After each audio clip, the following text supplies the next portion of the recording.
Shalom, apa kabar hari ini? Pasti luar biasa, karena Allah yang kita sembah, Allah yang luar biasa dan selalu melindungi dan memimpin kita. Mari kita menyembah Dia, mari arahkan hati dan pikiran kita kepada Allah yang luar biasa itu.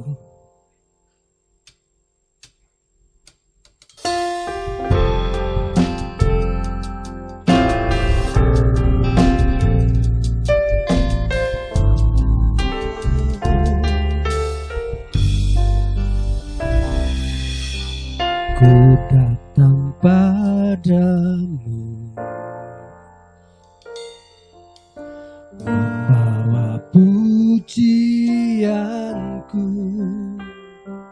hanya kekuatan hadirat-Mu sanggup menjaga hatiku. Dekat padamu, ku mau sentuh hatimu, biar ku melihat kemuliaan yang Kau sediakan bagiku.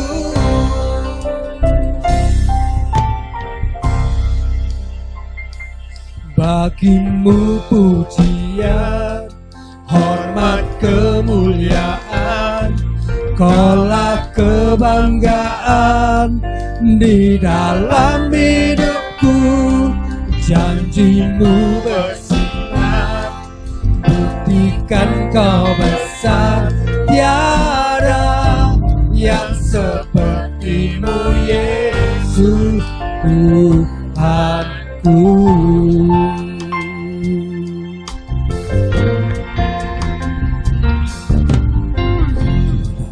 Padamu, membawa pujianku, hanya kekuatan hadirat-Mu sanggup menjaga hatiku. Padamu sentuh hatimu, biar ku melihat kemuliaan yang Kau sediakan bagiku.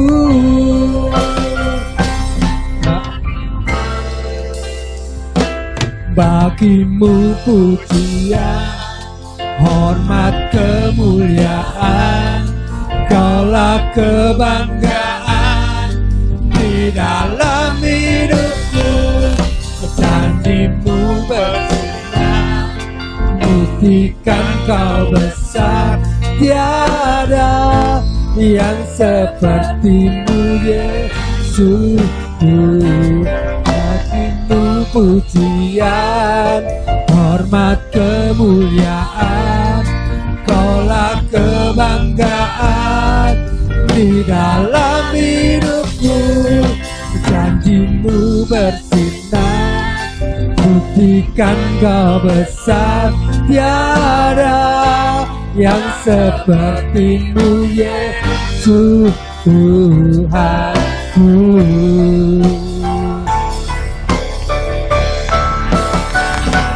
Bagimu pujian, hormat, kemuliaan, Kaulah kebanggaan di dalam hidupku. Janji-Mu bersinar, tiada yang seperti-Mu Yesus Tuhan. Tiada yang seperti-Mu, tiada yang seperti-Mu Yesus Tuhanku. Tiada yang seperti sepertimu. Janjimu bersinar Tuhan, janjimu luar biasa. Haleluya, haleluya, haleluya. Ku memuji Engkau Bapa, ku memuji Engkau Tuhan, ku tinggikan Engkau. Dengan segenap kekuatan kami, gerata pada mana sekira. Bapa yang baik, Bapa yang luar biasa, Bapa yang kami sembah. Engkau Bapa yang luar biasa itu, nebus kami, yang menjaga kami, yang membebaskan kami. Ya raba-raba dan sekira raba-raba. Tuhan, Engkau sungguh luar biasa. Engkau sungguh baik Tuhan. Engkau sungguh kami luar biasa. Haleluya. Sembah kami hanya Bapa dalam kemuliaan. Raba-raba dan sekira raba. Engkau luar biasa Tuhan.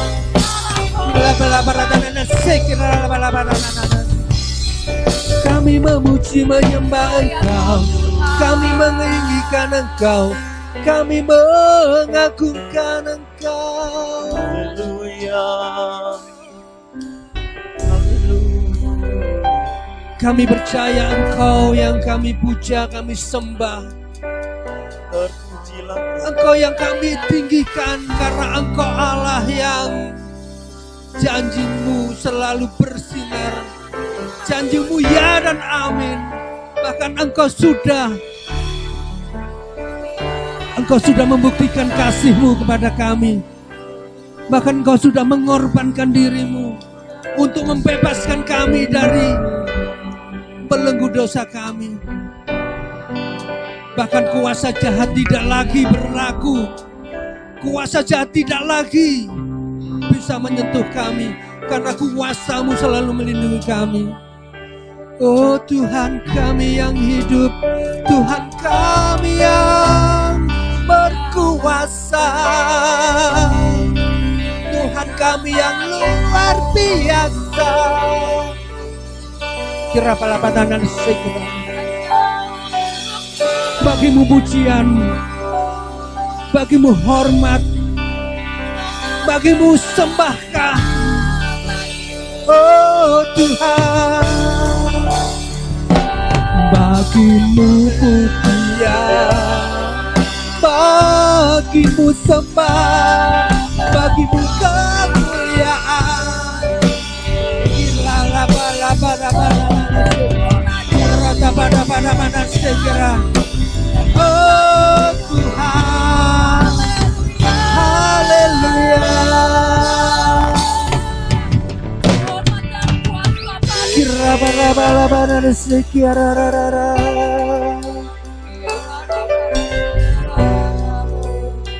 Cikra-bara-tanana sekira-bara.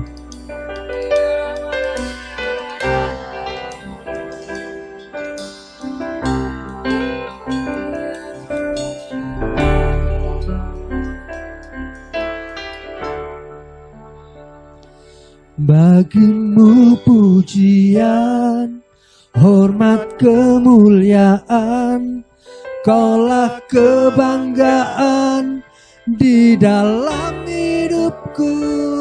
Janjimu bersinar, buktikan Kau besar. Tiada yang seperti-Mu Yesus Tuhanku.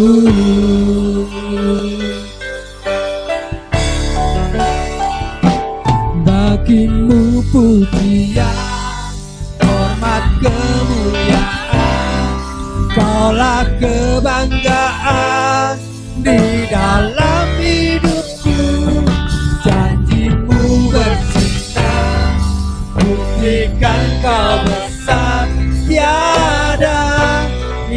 seperti-Mu Yesus Tuhan.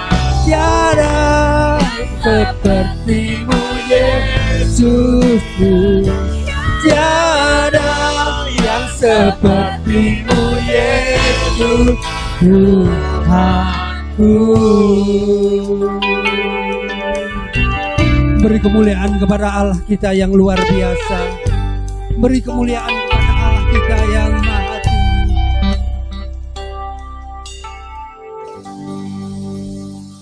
Bapa, betapa besar kekaguman kami kepadamu Tuhan. Betapa kami bersyukur karena Engkau Allah yang suci, kudus, dan mulia. Engkau sudah menggantikan kami, menebus dosa kami, bahkan membebaskan kami dari belenggu dosa. Dan Tuhan selalu melindungi kami sehingga kuasa-kuasa jahat tidak bisa menyentuh kami. Kami percaya kuasa-Mu luar biasa. Tuhan, tak hentinya kami memuji meninggikan Engkau. Saat ini, ibadah minggu ini, kami mau memuji, menyembah dengan segenap hati, segenap jiwa, dengan segenap kekuatan kami. Di dalam nama Tuhan Yesus kami siap memuji. Amin. Haleluya. Hari ini hari yang luar biasa. Kita diberi kesempatan untuk bersekutu dengan Tuhan, Allah yang luar biasa itu. Kita juga diberi kesempatan untuk mendengarkan sabda firman Tuhan. Mari kita siapkan hati, pikiran, tenaga untuk meninggikan Allah. Siap menyembah Allah kita, Allah yang luar biasa. Kita akan memuji dengan segenap tenaga kita. Amin.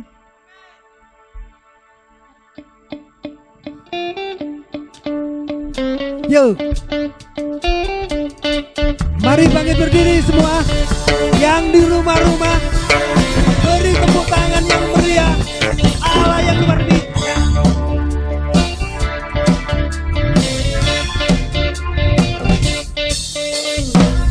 Dari utara ke selatan, terdengar pujian bagi Allah. Dari barat sampai ke timur, nama Yesus disanjung. Dari pulau-pulau, lembah-lembah, gunung-gunung yang tinggi, kemuliaannya disaksikan, kebesarannya diceritakan. Yesus, Yesus, nama Yesus disanjung tinggi. Dari pulau-pulau, lembah-lembah, gunung-gunung yang tinggi, Allah dahsyat berkuasa, seluruh bumi sujud menyembah, tinggikan nama-Mu. Allah dahsyat berkuasa, seluruh bumi sujud menyembah, tinggikan nama-Mu.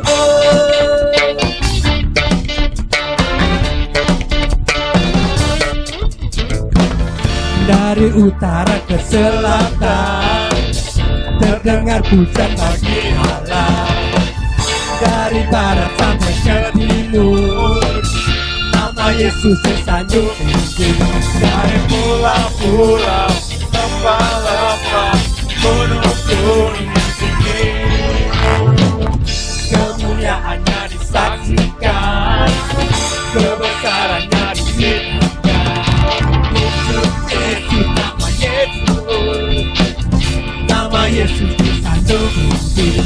Dari pulau-pulau, lembah-lembah, gunung-gunung yang tinggi, Allahku dahsyat berkuasa, seluruh bumi sujud menyembah, tinggikan nama-Mu. Allahku dahsyat berkuasa, seluruh bumi sujud menyembah, tinggikan nama-Mu.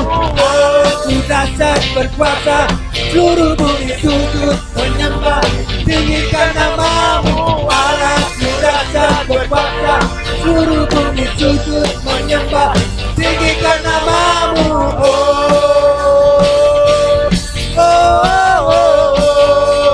Tinggikan nama-Mu.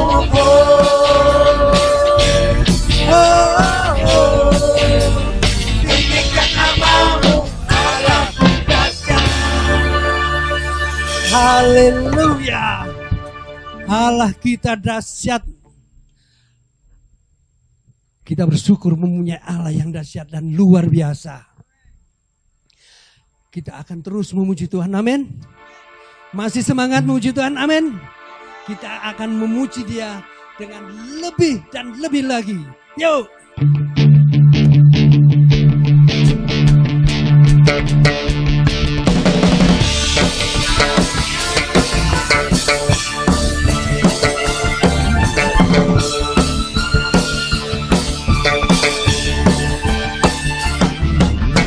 Sekarang telah tiba keselamatan dan kuasa, pemerintahan Allah, kuasanya yang terang, dilemparkannya para penderita kita. Secara anak domba, oleh kesaksian kita, bukit dikalahkan, kuasanya dihancurkan oleh darah anak domba.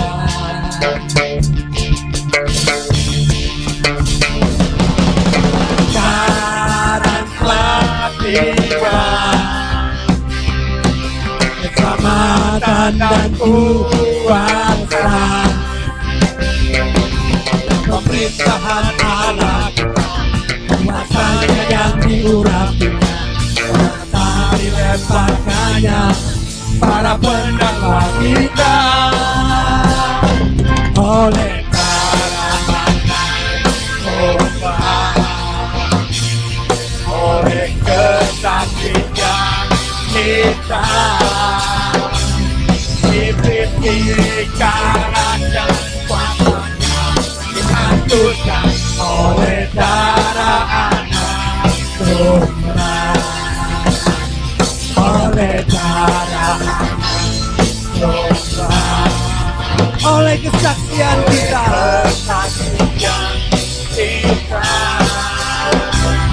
iblis dikalahkan, kuasanya dihancurkan oleh darah domba, oleh darah domba, oleh kesaksian kita. Iblis dikalahkan, kuasanya dihancurkan oleh darah anak domba, oleh darah anak, oleh darah anak, oleh darah anak domba. Ya, beri kemuliaan yang luar biasa. Iblis dikalahkan dan kuasanya dihancurkan oleh siapa? Darah anak domba. Anak domba Allah yang sudah menebus kita dari belenggu dosa. Amin. Mari, tiba saatnya kita akan mendengarkan sabda firman Tuhan. Silakan duduk Bapak Ibu yang ada di rumah. Mari arahkan hati dan pikiran kita.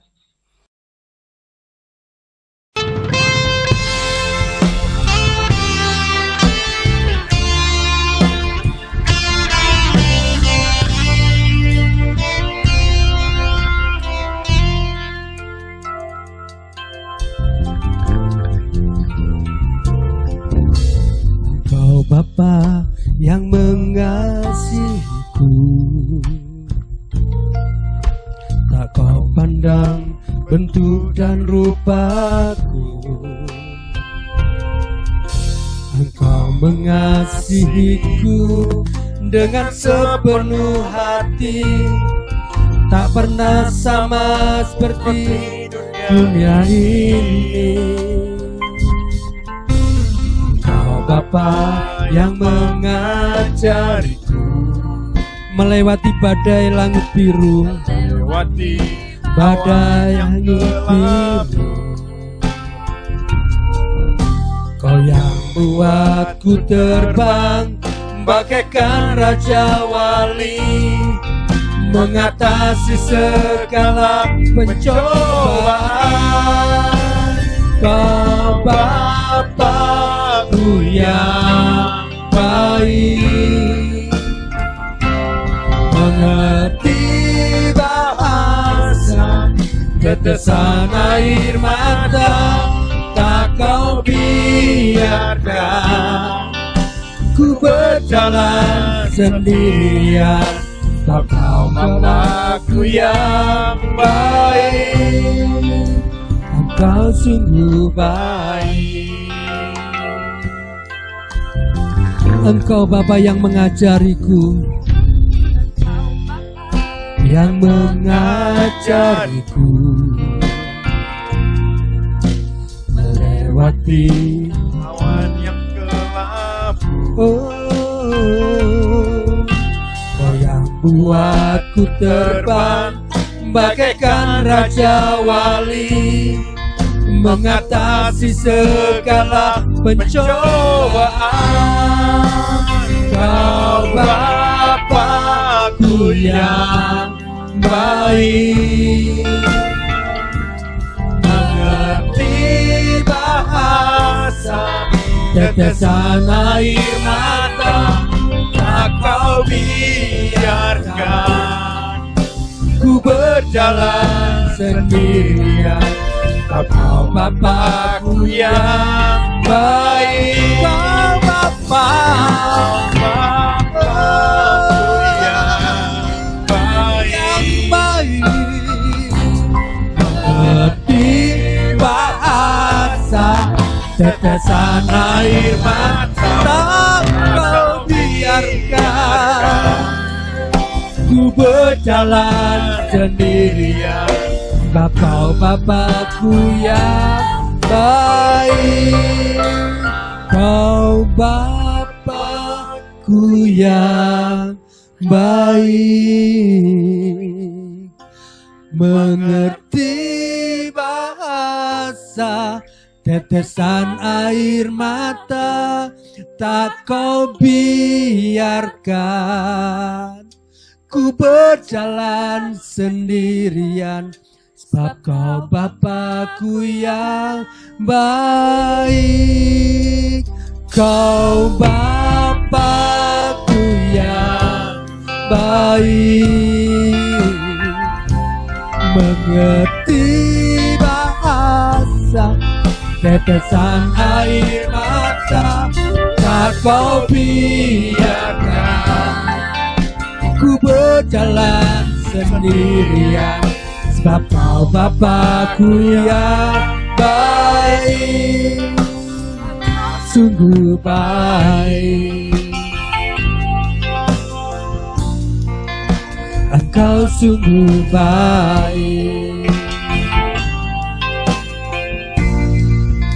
Engkau sungguh baik. Saudara-saudaraku yang dikasihi Tuhan Yesus, kita mengucap syukur kepada Tuhan karena pada hari ini kita masih diberikan kesempatan untuk beribadah kepada-Nya. Sebelum kita merenungkan firman Tuhan, marilah kita berdoa terlebih dahulu. Bapa kami yang di surga, Bapa yang kami puja dan sembah di dalam nama Tuhan Yesus, kami bersyukur kepadamu bahwa pada saat ini kami boleh berdiri di hadapan-Mu, memuji Engkau dan menyembah Engkau. Terlebih lagi kami hendak merenungkan firman-Mu. Kami merindukan firman Tuhan yang benar itu berbicara kepada kami di tengah-tengah situasi yang tidak mudah, di tengah-tengah pandemi COVID-19 yang belum tuntas. Kami terus merindukan pertolongan dan kekuatan yang daripada Tuhan. Maka berfirmanlah kepada kami ya Tuhan, supaya kami tahu apa yang harus kami perbuat di akhir zaman ini. Ada banyak hal yang terjadi yang tak dapat kami pahami, yang mengancam jiwa kami. Tapi biarlah firman yang kekal itu akan menolong kami dan menyelamatkan kami dari segala mara bahaya. Karena itu kami menantikan Engkau berbicara di dalam nama Tuhan kami, Yesus Kristus. Amin. Saudara-saudara yang dikasihi Tuhan Yesus, saya bersyukur mendapatkan kesempatan untuk menyampaikan firman Tuhan pada hari ini. Terima kasih untuk Bapak Pendeta Lucy Koy yang boleh memberikan kesempatan pada saya untuk menyampaikan firman Tuhan. Tema yang diberikan kepada saya untuk kita renungkan bersama adalah pekerjaan iblis di akhir zaman. Tentu tema ini tema yang sangat menarik, tetapi juga aktual, relevan, karena inilah ancaman serius yang sedang mengancam hari-hari yang jahat ini dalam kehidupan kita sebagai orang yang percaya. Nah, Bapak Ibu sekalian, setelah manusia jatuh dalam dosa, musuh bebuyutan manusia itu ada dua, yaitu dosa yang ada dalam diri manusia dan iblis yang ada di luar diri manusia yang terus-menerus memprovokasi manusia. Oleh karena itu, setelah manusia jatuh ke dalam dosa, dikatakan oleh Tuhan dalam Kejadian pasal 3 ayat 15, aku akan mengadakan permusuhan antara engkau dan perempuan ini Hawa, antara keturunanmu dan keturunannya. Keturunannya akan meremukkan kepalamu dan engkau akan meremukkan tumitnya. Keturunan perempuan itu kemudian menunjuk kepada Tuhan Yesus yang mati di atas kayu salib, menghancurkan kuasa iblis. Nah, yang menjadi penegasan awal bahwa iblis itu adalah satu pribadi, satu person. Dia bukan hanya ide, dia bukan hanya refleksi psikologis, bukan. Dia bukan hanya mitos, tetapi dia memang satu pribadi yang nyata, ya. Bekerja seizin Tuhan, karena otoritasnya itu terbatas. Dia tidak memiliki kebebasan yang absolut. Dia tidak memiliki otoritas sebesar otoritas Tuhan, enggak. Nah, bahkan dia juga bekerja itu dalam ruang lingkup yang terbatas, dalam ruang lingkup yang dikehendaki oleh Tuhan. Dia tidak bisa bekerja melampaui itu. Tuhan Yesus suatu kali menyampaikan perumpamaan kepada murid-muridnya bahwa ada penabur. Ada yang menaburkan benih gandum, tapi ada yang menaburkan benih ilalang. Nah, siapa yang menaburkan benih ilalang? Kata Tuhan Yesus, musuh yang menaburkan benih lalang ialah iblis. Dan waktu menuai ialah akhir zaman. Dan para penuainya adalah malaikat. Matius 13 ayat 39. Jadi jelas bahwa pada akhir zaman, memang iblis itu menaburkan ilalang. Karena itu Efesus 6 ayat 11, Rasul Paulus mengingatkan kita, kenakanlah seluruh perlengkapan senjata Allah, supaya kamu dapat bertahan, ya, melawan tipu muslihat iblis. Dalam bahasa Yunani, tipu muslihat iblis itu dipakai istilah yang menarik, yaitu metodeias, metode atau cara. Di bahasa Inggrisnya disebut dengan scheme, atau bahasa Indonesia skema. Jadi iblis itu bekerjanya berdasarkan tipu muslihat, dengan skema tertentu, dengan metode tertentu, ya, dengan strategi-strategi tertentu, taktik tertentu. Jadi iblis itu memang bekerjanya ada sasarannya dengan jelas, ada tujuannya dengan jelas. Tetapi semuanya tentu saja penuh dengan tipu muslihat atau kelicikan. Nah, itulah cara kerjanya iblis. Kalau kita membaca Wahyu pasal 20 ayat 7, di sana dikatakan, dan setelah masa 1000 tahun itu berakhir, iblis akan dilepaskan dari penjaranya. Jadi pada akhir zaman itu iblis memang dilepaskan untuk sementara waktu. Tujuannya untuk apa? Ayat yang ke-8, dan ia akan pergi menyesatkan bangsa-bangsa. Jadi tujuannya dia dilepaskan pada akhir zaman untuk menyesatkan bangsa-bangsa. Ya, karena itu dia naik ke berbagai tempat di seluruh dunia, ya, seluruh dataran bumi, mengepung perkemahan orang-orang kudus dan kota yang dikasihi. Ya. Tetapi pada satu saat memang iblis itu akan dihukum. Karena itu pada ayat yang ke-10 dikatakan, iblis yang menyesatkan mereka dilemparkan ke dalam lautan api dan belerang, yaitu tempat binatang dan nabi palsu itu, dan mereka disiksa siang malam sampai selama-lamanya. Jadi yang saya mau garis bawahi yang pertama di sini adalah pada akhir zaman iblis dilepaskan untuk menyesatkan bangsa-bangsa. Maka apa yang dia lakukan? Dia lakukan banyak hal, termasuk ialah dia menyebarkan ajaran-ajaran setan. Ya, ajaran setan. 1 Timotius 4 ayat 1 di sana disebutkan ada ajaran setan. Ya, ada pengajaran sesat. 2 Petrus 2 ayat 1. Ada ajaran asing yang bertentangan dengan ajaran-ajaran sehat. Ajaran setan sama dengan ajaran manusia, Kolose 2 ayat 22. sama dengan perintah manusia, sama dengan pikiran manusia. Yang dimaksudkan adalah ajaran manusia, perintah manusia, pikiran manusia yang tidak sesuai dengan firman Tuhan. Dan memang iblis punya target bahwa manusia itu tidak mengikuti ajaran Tuhan, melainkan ajaran setan yang nyata di dalam ajaran-ajarannya sendiri. Sehingga iblis itu memfokuskan manusia untuk mengikuti ajaran-ajarannya yang menyesatkan. Maka muncullah berbagai macam pikiran-pikiran yang disebut dengan filsafat-filsafat yang kosong. Kata Rasul Paulus dalam Kolose pasal 2 ayat 8. Itulah pikiran-pikiran duniawi, yaitu pikiran yang tidak bersumber pada Kristus dan menjadi pikiran yang tidak sehat. Karena itu manusia mewarisi cara hidup yang sia-sia dari nenek moyang mereka. Itulah pikiran-pikiran yang dibangun oleh iblis supaya manusia itu tidak mengikuti pikiran-pikiran Tuhan, melainkan pikiran-pikiran setan itu sendiri. Karena itu Paulus juga mengingatkan kita agar tidak menuruti ajaran-ajaran turun-temurun, yaitu roh-roh dunia. Karena ternyata setelah manusia hidup di dalam dosa, manusia hidup di dalam budaya, dan budaya itu sebagiannya tidak sesuai dengan firman Tuhan. Maka manusia kemudian terikat dengan berbagai macam tradisi, dengan berbagai macam perintah-perintah, nilai-nilai, norma-norma, dan pikiran-pikiran, ajaran-ajaran yang tidak sesuai dengan firman Tuhan. Itulah yang dikerjakan oleh iblis di akhir zaman. Kalau kita merujuk kepada Matius pasal 24 ayat 3, di sana katakan begini. Ketika Yesus duduk di atas Bukit Zaitun, datanglah murid-muridnya kepadanya untuk bercakap-cakap sendirian dengan dia. Kata mereka, katakanlah kepada kami, bila manakah itu akan terjadi, dan apakah tanda kedatanganmu, kedatangan anak manusia, yaitu Tuhan Yesus, dan tanda kesudahan dunia.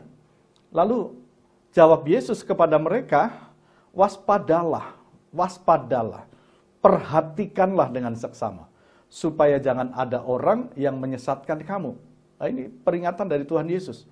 Bahwa pada akhir zaman itu kita diminta waspada dengan sungguh-sungguh. Supaya tidak ada orang yang menyesatkan. Karena akan muncul para penyesat yang begitu banyak. Ayat yang kelima dikatakan, sebab banyak orang akan datang dengan memakai namaku, nama Yesus, dan berkata, akulah Mesias. Dan mereka akan menyesatkan banyak orang. Karena ketika ada orang yang berseru-seru dan mengatakan, aku adalah Mesias, maka banyak orang itu berbondong-bondong.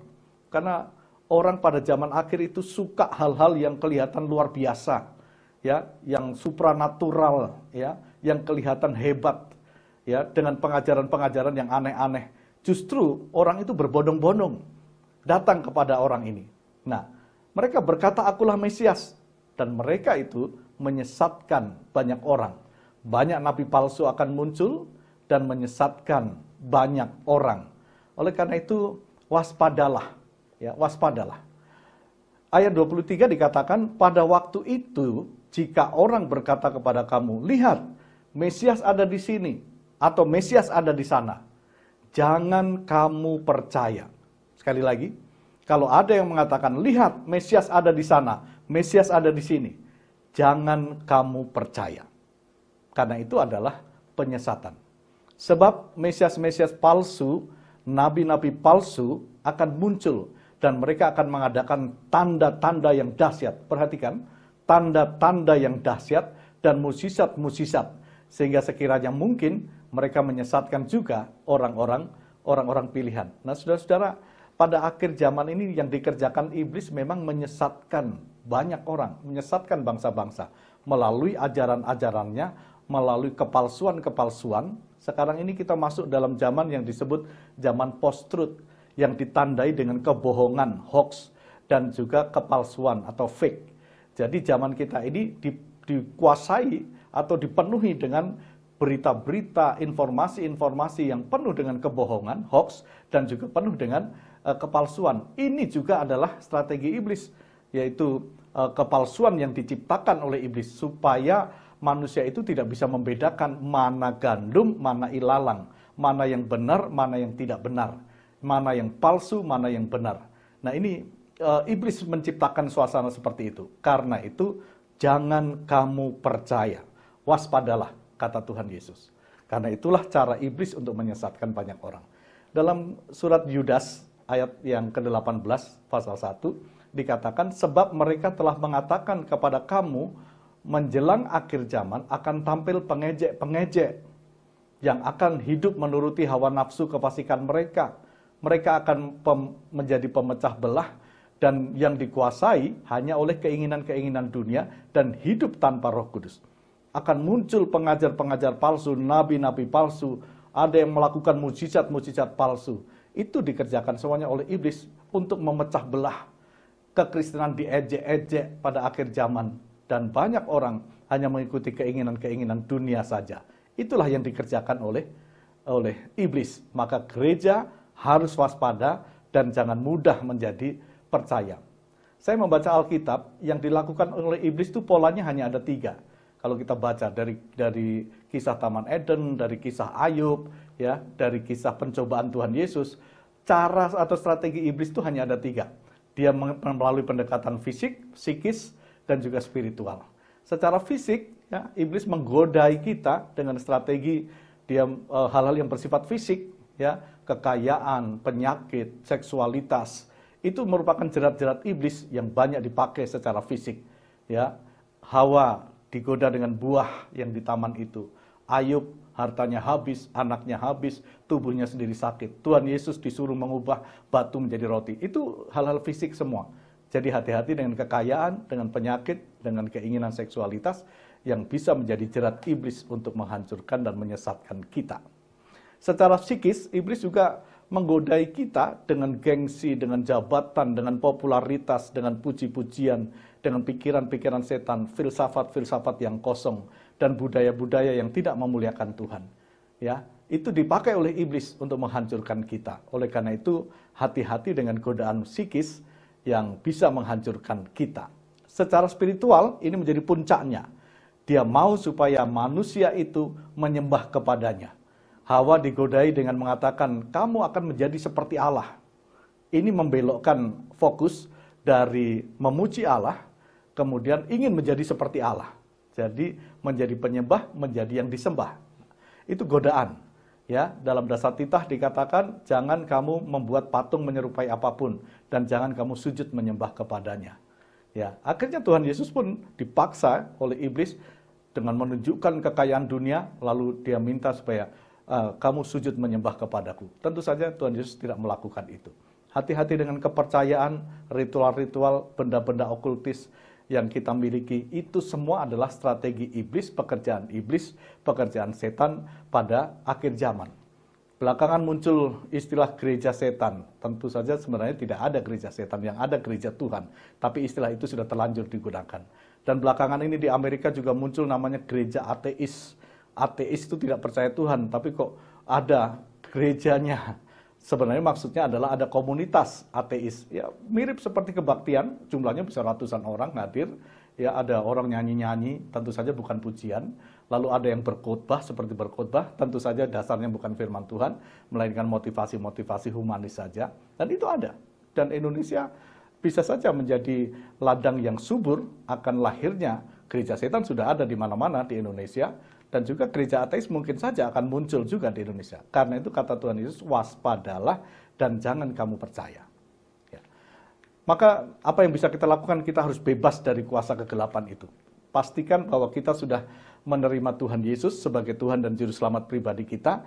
Kita diampuni dosa kita dan sudah dibebaskan dari kuasa-kuasa kegelapan, dari yang jahat. Karena itu di atas kayu salib, Tuhan Yesus sudah melakukan pengampunan dosa, tapi juga sudah melepaskan kita dari yang jahat. Ingatlah, Tuhan Yesus pernah berkata, segala kuasa di langit dan di bumi ada padaku. Matius 28 ayat 18. Lalu Petrus menyarankan supaya kita terus melawan iblis dengan iman yang teguh. Sebab kita tahu bahwa kita akan menghadapi penderitaan yang tidak mudah.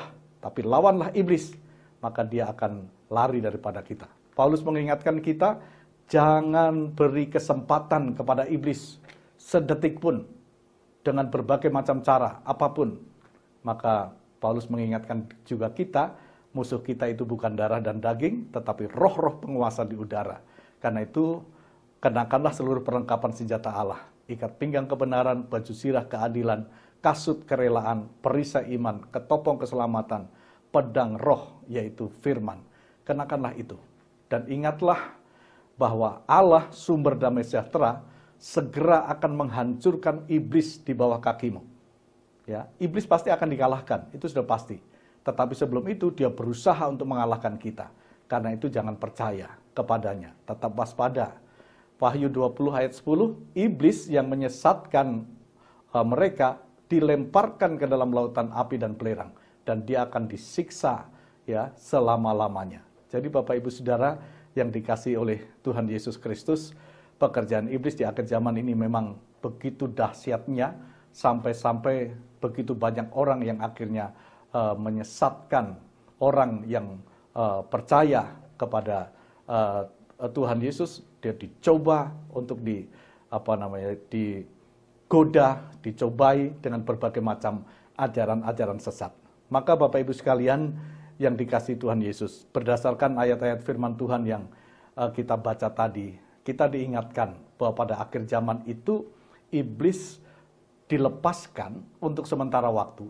Dan ketika dia dilepaskan, dia akan berusaha menyesatkan banyak orang dengan berbagai macam cara metodenya, dengan skema-skema, dengan tipu muslihat yang dilakukannya. Maka muncullah berbagai macam ajaran-ajaran yang ajaran setan yang tentu saja tidak sesuai dengan firman Tuhan. Maka tetaplah bertekun di dalam membaca firman Tuhan. Tiap-tiap hari berdoa dan membaca firman Tuhan. Itulah kekuatan kita pada akhir zaman ini. Intimasi dengan Tuhan harus kita bangun.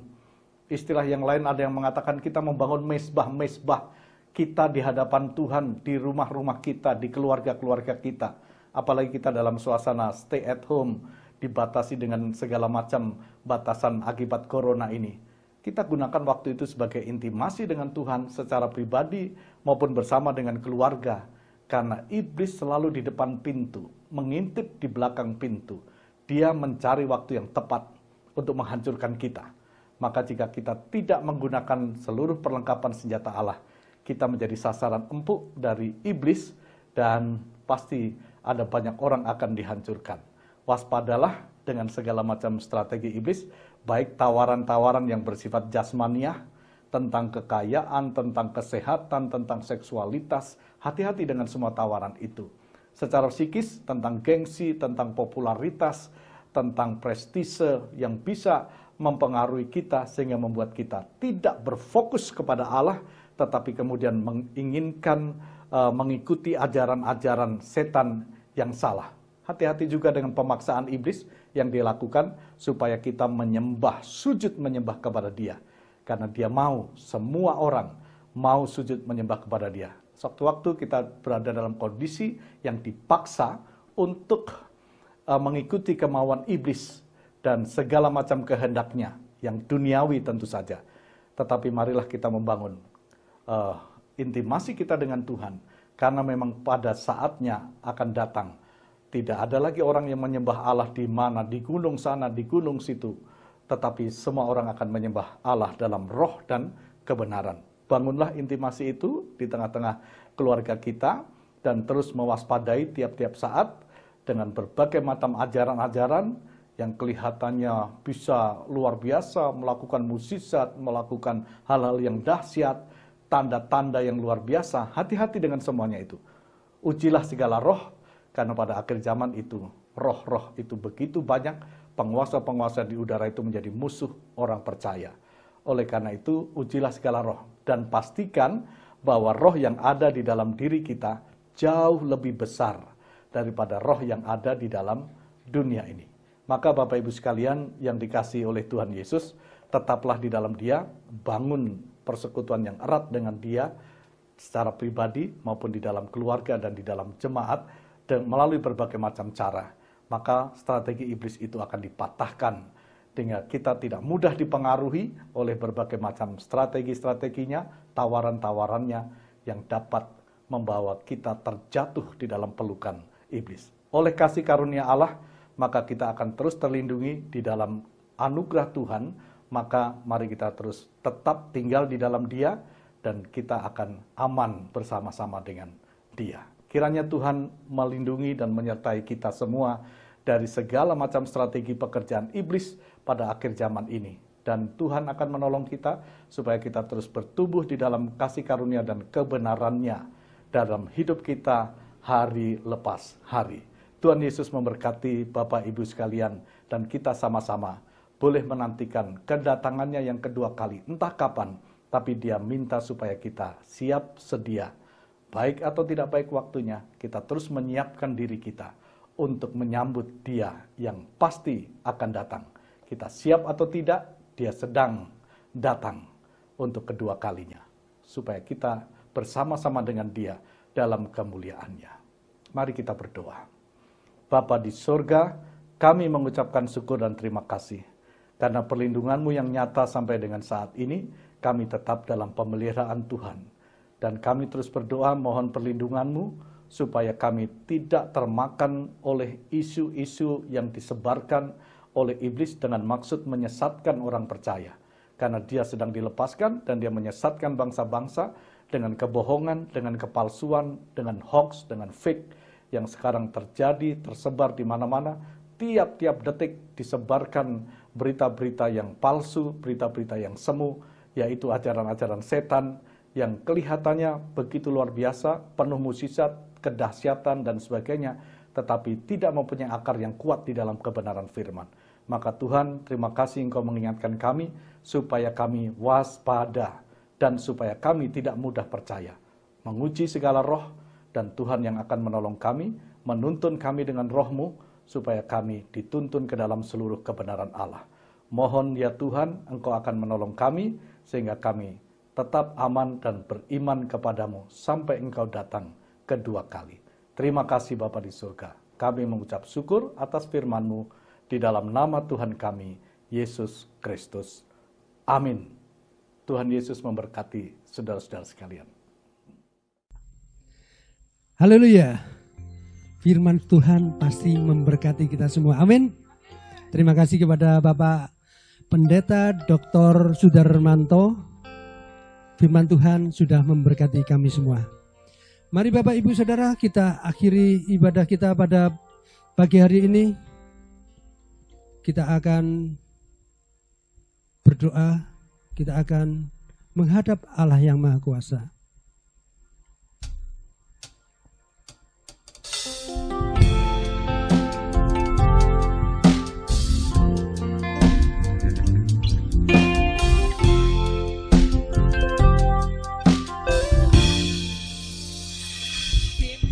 Kasih buat cinta-Mu yang tanpa batas, Kau berikan hidup-Mu, jadikanku berharga. Terima kasih buat cinta-Mu yang tanpa batas, Kau berikan hidup-Mu, jadikan aku indah. Kau berikan hidup-Mu, jadikan aku indah. Kau berikan hidup-Mu, jadikan aku indah. Terima kasih.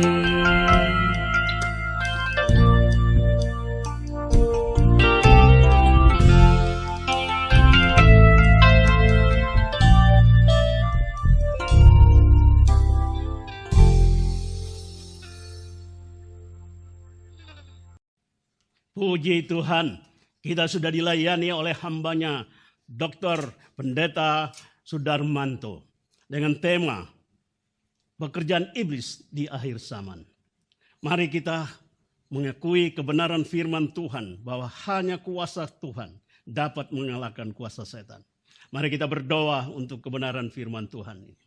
Bapa Surgawi, terima kasih untuk hamba-Mu sudah menyampaikan pesan bagi kami, sehingga kami boleh mengakui kuasa Tuhan lebih hebat dari kuasa iblis. Terima kasih Tuhan, berkati umat-Mu, berkati gereja-Mu, berkati bangsa kami, Terima kasih Tuhan, kami mau berdoa supaya bangsa kami terlindungi oleh kuasa-kuasa jahat, terlindungi oleh kuasa penyakit. Kami juga berdoa untuk Jemaat GKRI Anggur Baru Surabaya, diberkati Tuhan, dilindungi dari kuasa-kuasa lain. Berkati umat-Mu Tuhan, berkati program gereja kami ke depan, supaya gereja kami bisa maju terus untuk mencari jiwa, untuk kemenangan bagi nama-Mu Yesus. Terima kasih Bapa. Jemaat yang dikasihi Tuhan, arahkanlah hatimu kepada Dia, Yesus Tuhan, Juru Selamat kita. Dan mari angkatlah tanganmu dan terimalah berkat-Nya. Berkat dari Allah Bapa, kasih dari Yesus Kristus Tuhan, dan kuasa Roh Kudus memberkati saudara hari ini sampai Tuhan Yesus datang kembali. Semua yang percaya bersama saya berkata, amin. Haleluya.